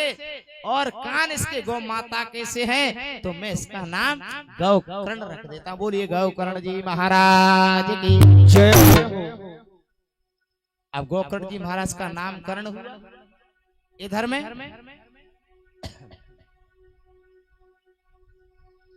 धुंधली के पास आए, बोले देवी कैसा बालक है, सुंदर, मुझे दिखा दो। बोले मैं काय को दिखा दूं? हाँ अभी जल्दी दिखा दो, तुम्हें बहुत जल्दी पड़ी है। बोले देवी हम इसका नामकरण करें। ओ नामकरण करोगे आप? कष्ट पीड़ा हमने झेले, 9 महीने पेट में हमने रखा, न कहीं जाने की रही न कहीं आने की रही। बोरा गड़ा, सास ननंद ने इतने लाके रख दिए कि मेरी नार भर गई। पूरे काम विधि विधान से हमने की और नाम तुम रखोगे? बोले बिल्कुल नहीं महाराज, नाम तुम नहीं रखोगे। तो बोले कौन रखेगा देवी? बोले हमने तो बालक जन्मा भी नहीं था जब से नाम रख लिया। क्या नाम रखा हुआ? टिंकू, क्या आर के? एम के नहीं, बोले एम के आर के टिंकू चिंकू मिंकू नहीं तो। बोले हम नाम रखेंगे तो स्वामी ऐसा रखेंगे जो हमारे नाम से मिलता जुलता। बोले तुम्हारे नाम से मिलता जुलता तो नाम क्या? बोले हमारा नाम धुंधली है तो हमारे बेटे का नाम धुंधकारी हो। धुंधकारी क्या? धुंधली का पुत्र धुंधकारी। अब गौकर्ण जी महाराज गौ माता कैसे उत्पन्न हुए? तो जन्म से ही आध्यात्मिक ज्ञान की बात करते थे, पिताजी को उपदेश करते थे। पिताजी ने लिखाया पढ़ाया किनको? आत्मदेव जी ने गौकर्ण जी महाराज को लिखाया पढ़ाया। तो बंदे सर्वत्व वेदा नाम वेदे च विहते मार्गे। जितने भी वेद वेदांत थे 1 मिनट में स्कूल में जाने की देर नहीं, तब तक वेद वेदांत गौकर्ण जी महाराज को याद हो गए। और धुंधकारी को पूछा तुमने कुछ सीखा? और जैसे ही आत्मदेव जी आंख डांट के कहते हैं कुछ सीखते नहीं हो, हम ब्राह्मण हैं, हमारा कर्म है सत्यनारायण की कथा शेर सिंह दादा के घर करने जाना है, तुम कुछ सीख जाओ, कुछ देंगे दक्षिणा। धुंधली कहने लगी पागल हो गए, तुम्हारी बुद्धि खराब हो गई, हम काय को खता कहने जाएंगे, हमारे घर धन की क्या कमी है? बोले बिल्कुल नहीं पड़ेगा हमारा बाल। कलेश कर दिया। क्या कर दिया? कलेश। धीरे धीरे धीरे धीरे गौकर्ण जी महाराज आत्मबोध हो गया आत्मदेव जी को। और गौकर्ण जी महाराज को जब आत्मबोध हुआ तो गौकर्ण जी महाराज तो तीर्थ के लिए निकल गए। और लाड़ प्यार में कौन खिल रहे हैं, पल रहे हैं? धुंधकारी जी। याद रखना ये कथा क्यों कही जा रही है, क्योंकि ऐसी शिक्षा मत देना कभी, क्योंकि माता पिता लकने पढ़ावे, माता पिता लकने पढ़ावे, माता पिता लकने पढ़ावे, माता पिता लकने पढ़ावे, उदर भरे सोई धर्म सिखावे, उदम परे सोई धर्म सिखावे। शिक्षा देना कि उधर भरने वाली शिक्षा मत देना कि पेट का गुजारा हो जाए। शिक्षा देना तो कभी ऐसी भी देना कि ये हमारे बाबा इनके पैर छुओ, ये हमारे ताऊ इनके पैर छुओ, बोले बेटा झुक के चलो, ऐसी भी शिक्षा देनी चाहिए। ऐसी शिक्षा का क्या फायदा जो धुंधकारी की तरह विनाश की ओर ले जाए। ऐसी माँ के लिए भी धिक्कार है जो अपने बालक को सुंदर शिक्षा न देती हो, ऐसे पिता के लिए भी धिक्कार है, क्योंकि काग चेष्टा वकोल ध्यानम स्वान इंद्रास्ततेव च। ऐसी शिक्षा देनी चाहिए बालक को, काग चेष्टा वकोल ध्यानम स्वान इंद्रास्ततेव च। और लिखा है क्योंकि माता पिता ने ऐसे धुंधकारी कह देता जाओ, बुद्धि खराब हो गई। कहती धन की कमी नहीं है, कोई बात नहीं है, थोड़ा ले जा रहा, ले जाने दो। अरे धीरे धीरे करके माँ की सहसी धुंधकारी जितना घर में था सब उसने जुए में हार दिया। आई बात समझ में है कि नहीं आई? मैयों की सेंते धुंधकारी कितना बड़ा हो गया जुआरी कि जुए में हारने लगा। अब जैसे ही जुए में हारने लगा, अब माँ ने एक दिन हाथ पकड़ा। क्या माँ ने हाथ पकड़ा? बोले बेटा घर में अब तुमने कुछ नहीं छोड़ा। बोले अम्मा कहती है कि कुछ नहीं छोड़ा, जब तूने बिल्कुल नहीं कहा कि ले जाओ, अब काय को छोड़ूंगा, छोड़ हाथ। जो माँ के कानों में सोने के कुंडल थे उनको भी छीन के ले गया। माँ रोती रह गई। अब धुंधकारी ने काली पट्टी बांध ली। काली पट्टी धुंधकारी ने बांधी सिर पे, हाथ में तलवार नंगी लेके घूमने लगा, बड़े बड़े डाके डालने लगा। डाके डालता और 5-5 वेश्याओं को अपने घर में ले आए। अब माँ ने देखा ये क्या है, कुकर्म करता है, मैं अब तेरे साथ जीना नहीं चाहती। माँ रात्रि में जगी और जग करके आत्मदेहे नवस्यता प्राणे नाम गृहीयता। ये क्या है, क्या है? पुत्र। क्या है? एक एक पुत्र ऐसे होते हैं कि एक प्रकट हो जाए करेगा, उसको पता है कि मैं यदि शराब पीऊंगा तो मेरा शरीर नष्ट होगा, मैं यदि शराब पीऊंगा तो मेरा पैसा बर्बाद होगा, मैं यदि शराब पीऊंगा तो मेरी किसी की रेपुटेशन खराब होगी, समाज में मुझे कोई बोलने नहीं देगा। मूर्ख ही तो होगा जी काम करेगा। वैश्या सोचने लगी ये बिल्कुल ही मूर्ख है धुंधकारी, जो हमारे खातिर ये चोरी डकैती डाकू डाल रहा है और राजा इसको पकड़ेगा, इसको दंड देगा। बोले अब इसको मार दो। क्या? बोले मार। और रात में सोते हुए धुंधकारी को रस्सियों से कस दिया। बोले देवी क्या कर रही है? बोले अब देवी फेवी छोड़, तू धुंधकारी ये बता कि तुझे मारा कैसे जाए? बोले क्यों? बोले तुझे निश्चित मरना है, महागर्गे मध्यणा सर्वे नाम गरीयता। बोले हम तो बचने वाले नहीं। वैश्याओं ने कहा तुमको उचित लगे जैसे मार लो। तो जलते हुए अंगार, क्या जलते हुए अंगार धुंधकारी के मुखारबिंद में डाले। धुंधकारी के मुखारबिंद में जलते हुए जैसे ही अंगार डाले वैश्याओं के द्वारा और डंडे लेकर के पिटाई की, धुंधकारी ने प्राणों का त्याग कर दिया। प्राणों का त्याग करके वेश्या छोड़ करके और धुंधकारी के देह को पड़ा छोड़ करके वेश्या तो चली गई। उसी महल में माता कुएं में कूद करके प्राण त्याग दिए। पिताजी का वनगमन हो गया और धुंधकारी की देह मिट्टी में मिल गई, कोई देने वाला लेने वाला। अब उनको आकाशवाणी हो गई गौकर्ण महाराज, क्योंकि वो तो देव ऋषि थे, संत, महान संत थे गौकर्ण जी महाराज। अब गौकर्ण जी महाराज ने वहां पिंडदान किया। कहा गया जी में आकाशवाणी हुई कि तुम्हारा भाई धुंधकारी वैश्याओं के द्वारा मारा गया, तो वहां उन्होंने पिंडदान किए। क्या किया? पिंडदान। अब पिंडदान करके जैसे ही गौकर्ण जी महाराज आत्मदेव के नगर उत्तम नगर में आए, तो बहुत समय के बाद पधारे हुए गौकर्ण जी महाराज। तो नगरवासियों ने स्वागत सत्कार किया और जैसे ही स्वागत सत्कार हुआ गौकर्ण जी महाराज ने पूछा मेरी माँ कहाँ है? बोले तुम्हारी माँ आत्मदाह करके कुएं में कूद के मर गई। बोले पिताजी? बोले पिताजी का वनगमन हो गया। बोले घर? गांव वालों ने कहा महाराज वो भयंकर भूत वासा हो गया, तुम्हारा घर भयंकर भूत उत्पन्न हो गए हैं, उस महल से आवाज आती है रात। बोले जिस महल से आवाज आती मेरा नाम संत है, जहाँ अपवित्र जगह को मैंने पवित्र न किया तो मेरे से दुनिया संत क्या कहेगी?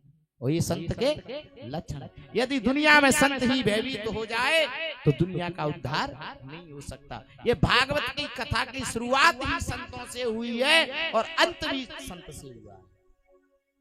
पहला संत भागवत का कौन अधिकारी है? जो भागवत कह रहा है। अब सुन लेना, पहला अधिकारी है सूत जी महाराज। जो सूत जी महाराज भागवत सुना रहे हैं किनको? सोनकादिक मुनियों को भागवत पहले। और कभी सुना कि सूत जी कहते हैं सोनकादिक मुनियों, क्या कहते हैं? सुखदेव जी कहते राजन परीक्षण, यही सुना है ना। व्यास जी कहते हैं। और कह कौन रहे? संत त्रिकालदर्शी। दूसरे नंबर भागवत कथा को कह रहे हैं कौन? भगवान नारायण। किसको सुना रहे हैं? नारद जी को। पहले नंबर सूत जी सुना रहे हैं सोनकादिक मुनियों को नैमिषारण्य में, बैकुंठ में भगवान सुना रहे हैं नारद जी को। और गौकर्ण जी महाराज कह रहे हैं पवित्र जगह को शुद्ध मैंने न किया तो मुझे संत कौन कहेगा? रात्रि के पहर महल में गए और महल में जा करके और जैसे उन्होंने अपना आसन लगाया, कभी तो महल में आग जल जाए, कभी हाथी बन जाए महल में, कभी महल में घोड़ा घूमता नजर आए? कौन हो? आत्मदेव जी पूछते कौन हो महल में, कहां से? मुंचताम भ्राता तदीये धुंधकारी महाकला। कौन हो? बोले भैया मैं तुम्हारा भाई धुंधकारी महाकला। मैं आपका भाई धुंधकारी हूं। बोले धुंधकारी तुम? बोले भाई मुझे वेश्याओं के द्वारा मेरी मृत्यु कर दी गई। बोले मुझे ये आकाशवाणी ने बताया था, जो उस समय गया में था और गया में मैंने आपके लिए 100 बार पिंडदान किया। बोले भैया सतवर्षं ताड़ेत पिंडच्च महाकृतंचया, और आज कल के कहते कि हम देवता ने गया छोड़िया। गया में बैठे धुंधकारी के काहे गोकर्ण जी ने 100 बेर श्राद्ध करी, और फिर महल में देखे तो प्रीत बनी डरी। अमन जो कहते देवता ने गया छोड़िया, अब नहीं हम पंडित तुझे मांगे, अब नहीं हम आज्ञारी करेंगे। बोले क्यों? कछु जनी मान से परोस निकलेंगे हो जाते, हमारे तो आज गया जी छोड़िया। हमारे तो आज गया जी गए। क्यों गए? पूरी देवता ले गए। सामर्थ्य नहीं है कि हमारे पितृश्वरों को कोई ले जाए और कोई गया जी छोड़ दे। पितृदोष क्यों बढ़ रहा है इस दुनिया में? सुन लेना भागवत की कथा, क्योंकि लल्ला की सुन के आई जसोदा मैया, दे दे बधाई। बधाई तो वो पे आज ना कभी रही, और न वो पे 7 दिन कभी रही। क्योंकि कोई सुने भगवान की इच्छा हो तो वो तो कथा कहनी है, और कथा ही कहूंगा। ये तो केवल ये तुम्हारे कहा दिखाए वे के कहा है, मान के पंडित जी के संग संगीत ना क्या? पंडित जी के संग संगीत ना ने संगीत हो तो ताकि गोकर्ण जी महाराज ने 100 बार श्राद्ध किया, लेकिन उद्धार न हुआ। क्यों? ऐसा क्या करा? हम अपने देवताओं के लिए पिंडदान करें और फिर हमारे देवताओं का उद्धार न हो, ऐसा क्या कारण हो सकता है? ऐसा एक ही कारण है कि कभी कोई गोद पुत्र मत लेना, और लेना हो तो सिकरवार ही लेना, जादो ही लेना, तोमर ही लेना। और नहीं वो सिकरवार लोगे तो तोमर परेशान करेगा, तोमर लोगे तो सिकरवार करेगा। क्यों बताएं? वो जिस वंश का होगा, और यदि उसी वंश का एक तोमर सिकरवार की बात मत समझना कि तोमर सिकरवार की बात है। गोत्र इसीलिए बनाए हैं, गोत्री के लिए श्राद्ध करेगा तो उद्धार होगा। गोत्री के लिए, पचोरी के लिए, राजौरिया के लिए वो श्राद्ध करेगा तो ही। और गोकर्ण जी महाराज किसके पुत्र हैं? आत्मदेव जी के। किसके? और धुंधकारी किनके पुत्र हैं? गोदनी मौसी के पुत्र हैं। धुंधकारी माँ की बहन के ही तो पुत्र हैं, तो उनके वंश के नहीं है, वो वंश के लिए पिंडदान करे। जो वंश के नहीं होंगे पिंडदान हजारों बार नहीं करोड़ों बार कर लेना, लेकिन वो प्रेत्योरी से मोक्ष नहीं होगा, ये लिखा है। प्रमाण से महात्मा प्रमाणे कथामृताम। जिसके पास प्रमाण नहीं वो क्या कथा? अहम भ्राता तदीयम धुंधकारी महाफला। देख रहा है क्या?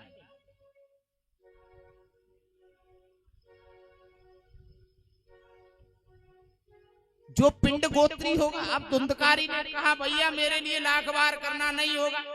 अब आत्मदेव जी कहने लगे, आत्मदेव जी पुत्र गोकर्ण जी कहने लगे क्या करा? तब तक आकाशवाणी हुई कि ये मानवा पाप किस्तु सदा दुराचारता बीमा करेगा। क्रोधाग्नि दधा कुटिलाश कामिना सप्तायज्ञे न किलो पुनीते। जो मानव कुटिल हो, खल हो, कामी हो, धुंधकारी हो, दुराचारी हो, पापाचारी हो, अत्याचारी हो, ब्रह्म अपराधी हो, गौ हत्यारा हो, संत का हत्यारा हो, किसी का हत्यारा हो, ऐसे व्यक्ति के लिए तो भागवत क्यों भागवत? बोले मोह में मरा है वो। किसमें? बोले भागवत कैसे सुना? बोले किसी को नारियल दिया। अब बोले नारियल किसको दे? बोले पंडित जी को मत दो, ये अच्छी कथा नहीं कहती है, दूसरे पंडित जी को दो, वो अच्छी कथा कहती है। अरे राम राम, अभी कथा बहुत आएगी, परीक्षित राजा पर आएगी कथा। कथा सुनाने की हिम्मत नहीं भागवत की कि हम भागवत सुना दे। और राजा परीक्षित ने सवाल कर दिया, है कोई वक्ता जो मुझे भागवत सुना दे? व्यास, पाराशर, अत्रि, वाम, अंगिरा, पुलय, वशिष्ठ, श्रृंगी, अंगिरा, दधीमुख एक भी नहीं बोला। परीक्षित ने जब प्रमाण किया था कि है कोई वक्ता जो मुझे भागवत की कथा श्रवण करा दे। और आज भागवत की कथा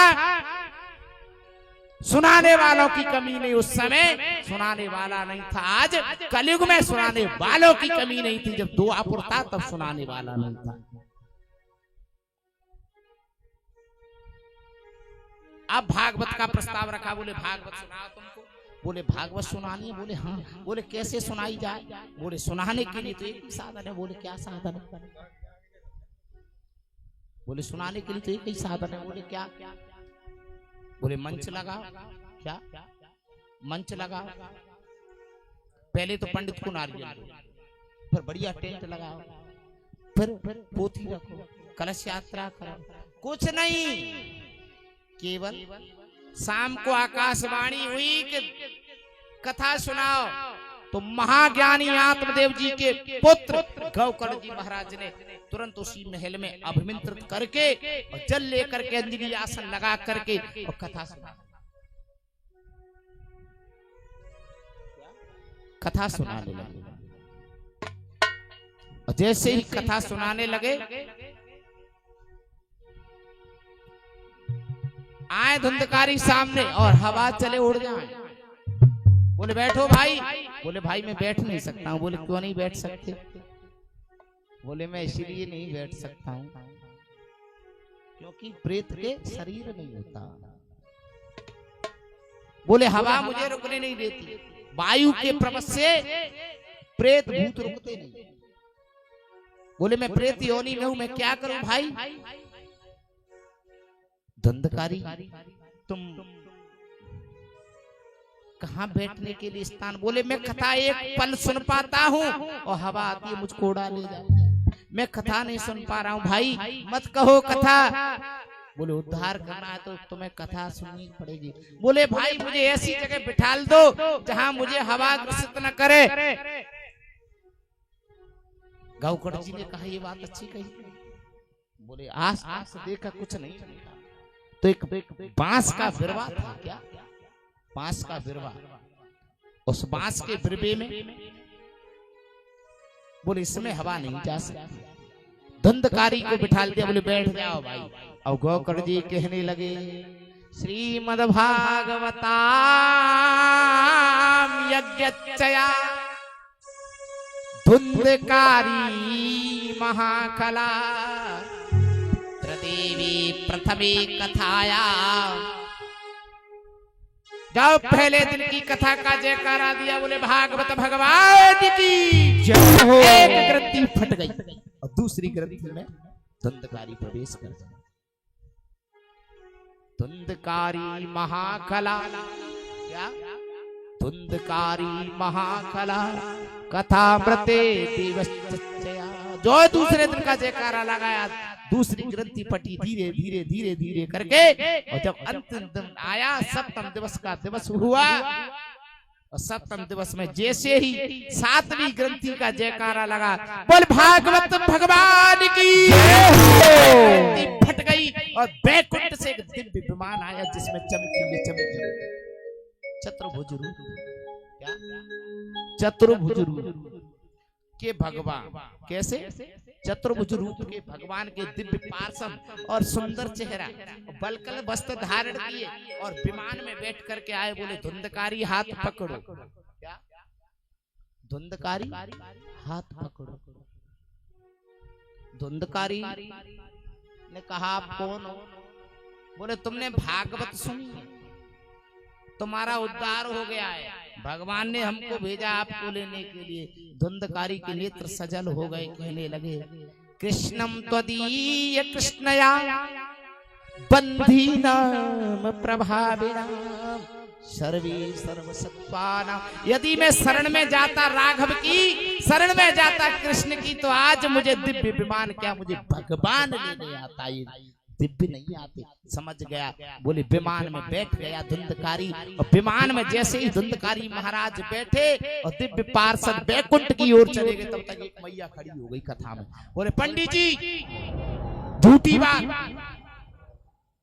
क्या कही? पंडित जी बिल्कुल सफेद झूठ। मैया खड़ी है। हमने कहा मैया तुम खड़ी कैसे हो गई? बोले धुंधकारी ने अकेले ने कथा तोड़ी छुरी, हमने तो कथा सुनी। धुंधकारी के लिए क्या है? क्या आया? जोर से बोलो, कहां से आया? तो कथा तो तुमने भी सुनी, काहू के कहानी मैंने तो देखा नहीं। तुम्हारे लिए किसी के लिए विमान आया क्या? और धुंधकारी के लिए विमान? मैया खड़ी हो गई। बोले बिल्कुल पंडित जी सफेद झूठ है जिंदो। जब धुंधकारी के कहा विमान आ सकते तो हमारे कहा को नहीं आओ? काम कथा सुनबे नहीं आई, काम गत्ते पंजीरी नहीं लाई, और तुमने अकेले धुंधकारी ये बैठा तो हमारा है गए। विमान किसके लिए आता? कथा सुन के ये भी सुन ले। 3 प्रकार के श्रोता होते हैं। किसके श्रोता? 3 प्रकार के। मैया सती जी जब भोलेनाथ के साथ जा रही थी, कहा? मैया सती जी भोलेनाथ के साथ जा रही थी। कथा का प्रभाव देखना, कथा से क्या प्रभाव होता है। हम नहीं कह रहे, कथा कह रही है। अब तक भागवत कह रहा था, और एक प्रसंग में राम कथा का भी कहता हूं। कथा क्या है? ये कथा से विमान आया, और उस कथा से यहाँ भी कथा चल रही है, वहां भी कथा। यहाँ तो विमान आया, वहां बदनामी हो गई, उस जगह बदनामी। विमान तुम्हारे लिए क्यों नहीं आया? सुनो, क्योंकि एक बार त्रेता जुग माही शंभु गए पछुरी सिपाही। कौन जा रहे हैं? ध्यान से सुनना कथा के नियम। कौन गया? शंभु। कौन? कितने अक्षर हैं? कौन जा रहे हैं सुनने? शंभु। अक्षर के 2। अब सुनना, संग सती जग जननी भवानी। संग में कौन जा रहे? शंभु के संग कौन जा रही है? न तो त्रिपुरारी, न कोई रारी, न भोलेनाथ, कछु नहीं, शंभु।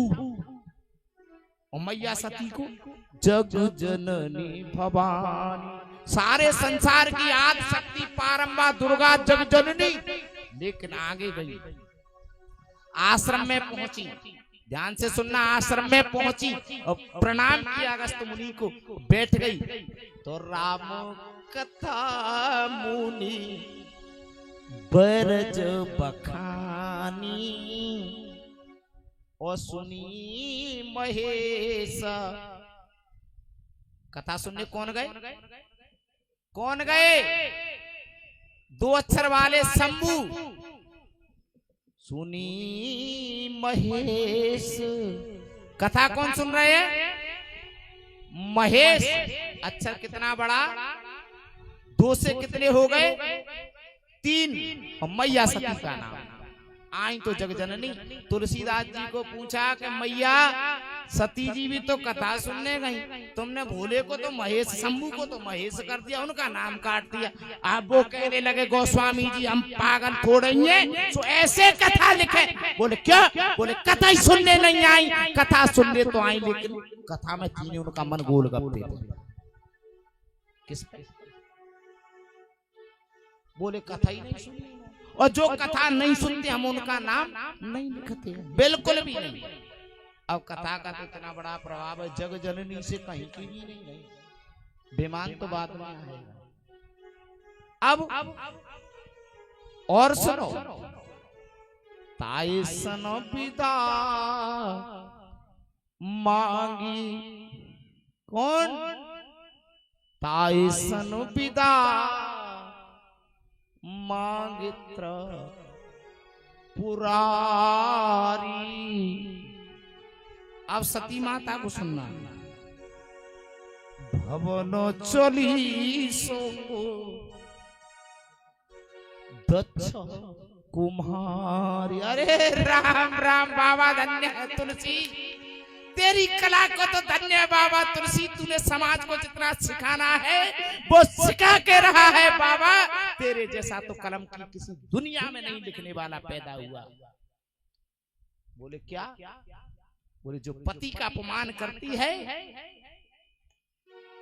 संग में आई तो जग जननी, कथा में नाम नहीं लिखा, और लौट करके भोले बाबा को कथा सुनने भोले बाबा आए, शंभू कथा सुनी महेश, और लौट के गए तो त्रिपुरारी मैया सती को भवन चली संग दक्ष कुमारी।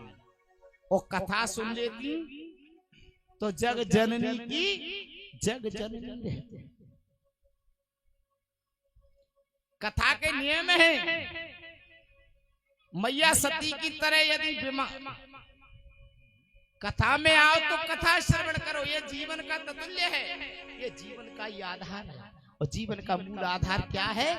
कथा। जीवन का उद्धार करने वाली क्या है? कथा। कथा ही उद्धार करती है जीवन का, कथा ही वैकुंठ पहुंचाती है। लेकिन कब? जब हम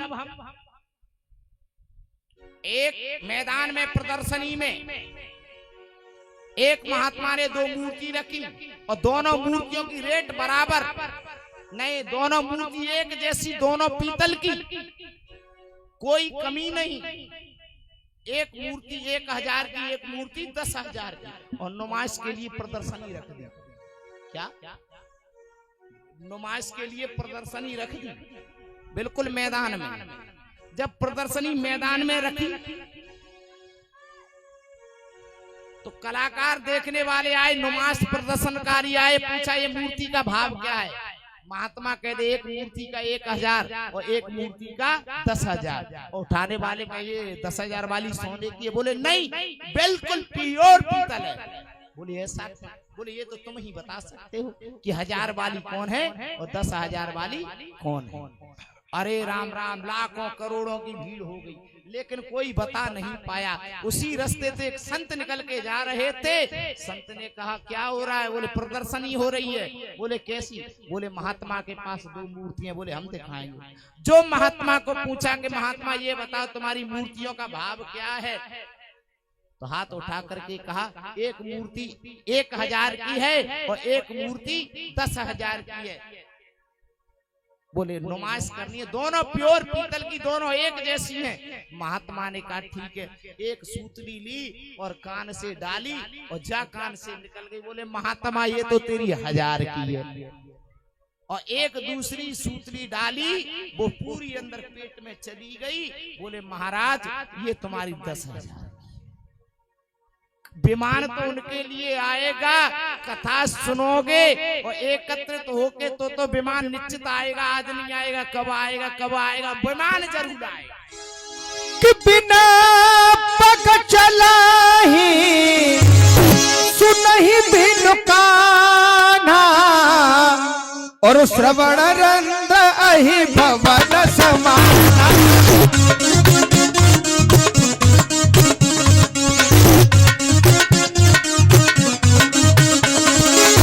बिन पग चलहि सुनहि बिनु काना सबड़ रंग अहि भवन समाना।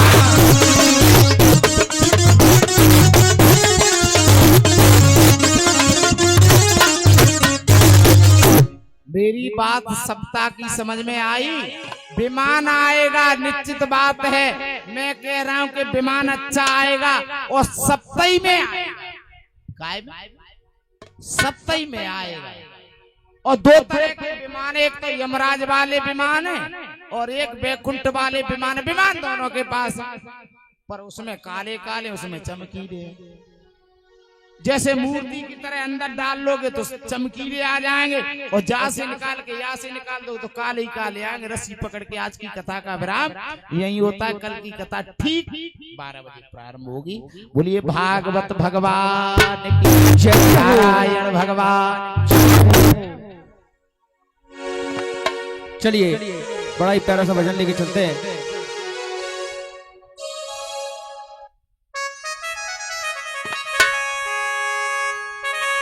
कि दशा मुझ दीन की भगवन, दशा मुझ दीन की भगवन, संभालो गे तो क्या होगा।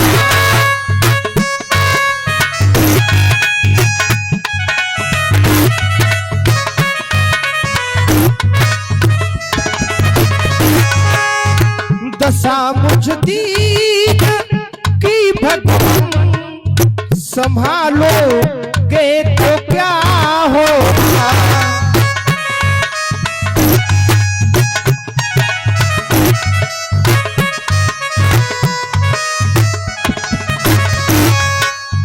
मुझे चरणों की सेवा है, मुझे चरणों की सेवा है, लगा लो ये तो क्या हो।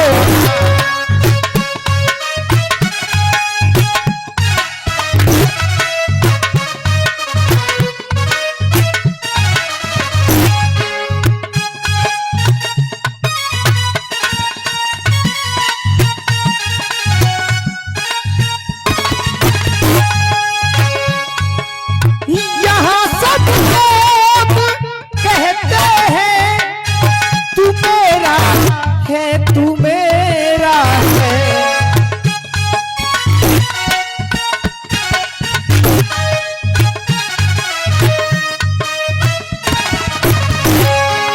मैं किसका हूँ, मैं किसका हूँ, मैं किसका हूँ, मुझे भगवान बता दो ये तो क्या होगा।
मैं किसका हूँ, मैं किसका हूँ, मैं किसका हूँ, ये झगड़ा मिटा दो ये तो क्या होगा।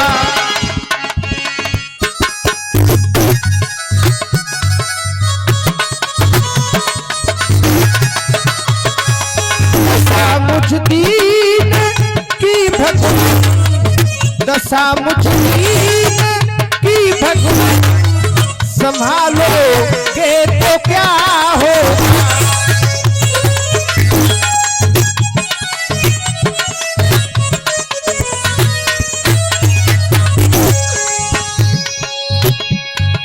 दशा बुझीन की भगवन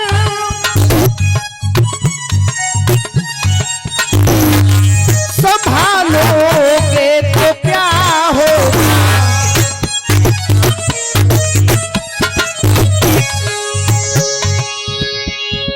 मुझे चरणों की सेवा में, मुझे चरणों की सेवा में लगा लो ये तो क्या होगा।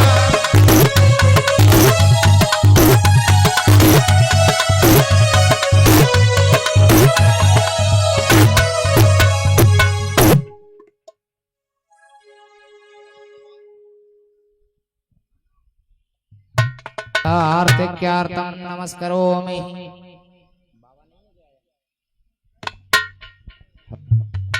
भगत जी हैं तो आ जाए आरती के लिए। भगत जी कहाँ घूम रहे हैं भैया? कोई भी करा दो, कोई भी जो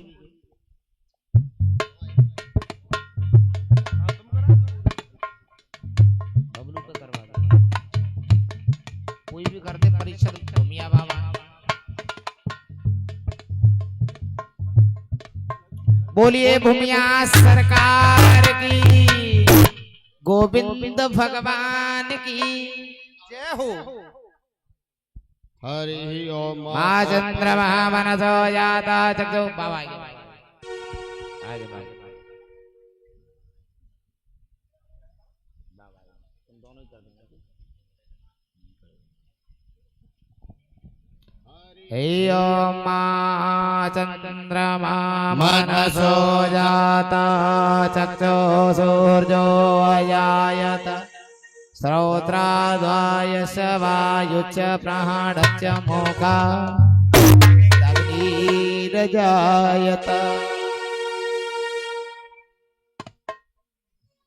आरती पावन पुराण, आरती पावन पुराण।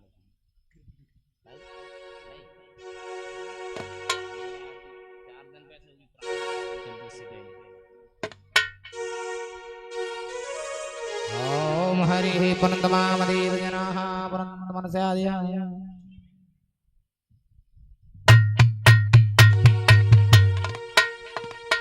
आरती अति पावन पुराणे, आरती अति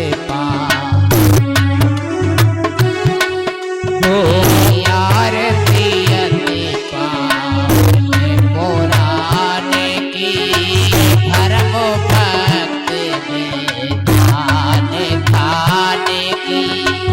धर्म भक्ति में ज्ञान खान की।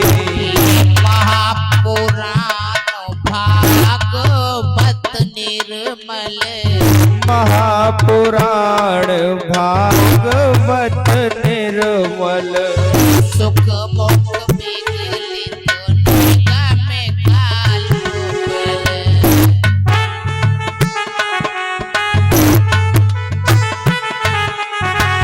परमानंद सुधार सुमय कल,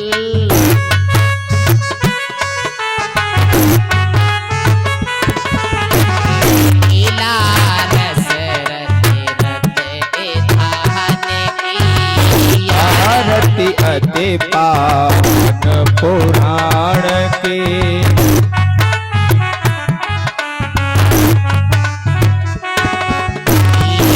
कले मल मथन निवारने, कले मल वथन ताप निवारणे। मृत्यु भव भय भयहारिणे, जन्म मृत्यु भय भय निवारणे।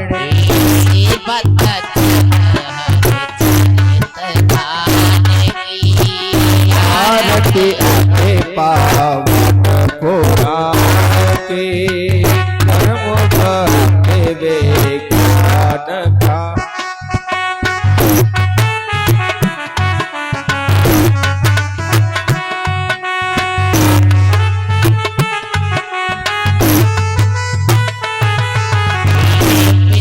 विलास विमोहन सावने मिले विमल विराग विवेक विकास में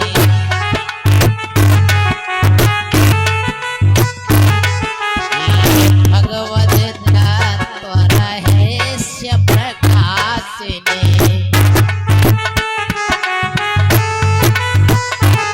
परम ज्योति परमार्थ ज्ञान की आरती दे हो धर्म भक्ति विज्ञान ज्ञान की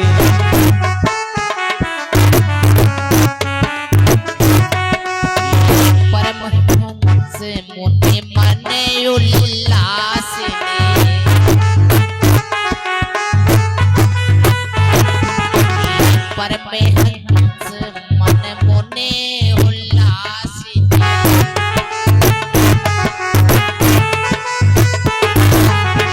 रस हृदय रस नास विलास में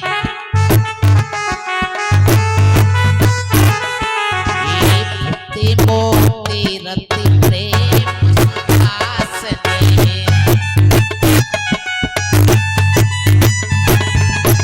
भक्ति मोक्ति रति प्रेम सुदास ने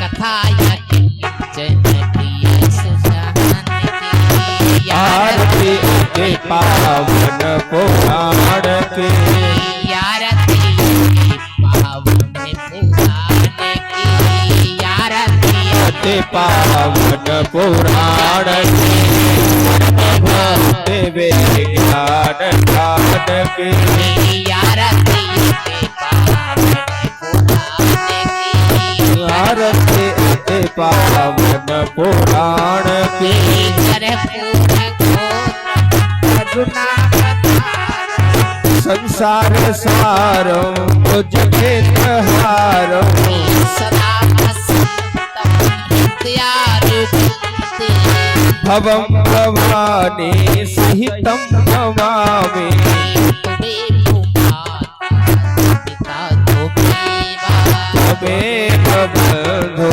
च सखा त्वमेव त्वमेव वेद्या त्वमेव ओ त्वमेव सर्वं मम देव देव आरती पावन